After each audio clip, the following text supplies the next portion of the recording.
Hello friends, good morning ಎಲ್ಲರಿಗೂ. Welcome back to my channel Shru daily logs. ನಾನು ಯಾವಾಗಲೂ ಹೇಳ್ತಾ ಇರ್ತೀನಿ ಫ್ರೆಂಡ್ಸ್, ನನಗೆ ದೇವ್ರ ಮೇಲೆ ನಂಬಿಕೆ ಜಾಸ್ತಿ ಇದೆ ಅಂತ.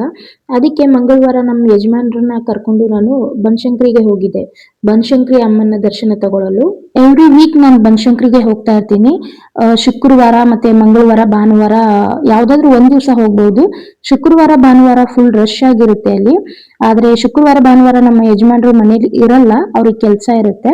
ಸೊ ನಾನು ಮಂಗಳವಾರ ಅವ್ರನ್ನ ಕರ್ಕೊಂಡು ಟೆಂಪಲ್ಗೆ ಹೋಗಿದ್ದೆ. ಬನಶಂಕರಿಗೆ ನಾನು ಹೋಗೋವಾಗ ಮನೆಯಲ್ಲೇ ಎಲ್ಲ ರೆಡಿ ಮಾಡ್ಕೊಂಡು ಹೋಗ್ತೀನಿ. ಟೆಂಪಲ್ ಮುಂದೆ ಹೋಗಿ ಅಲ್ಲಿ ನಿಂಬೆಹಣ್ಣು ಮತ್ತೆ ಹೂವನ್ನ ತಗೋತೀನಿ.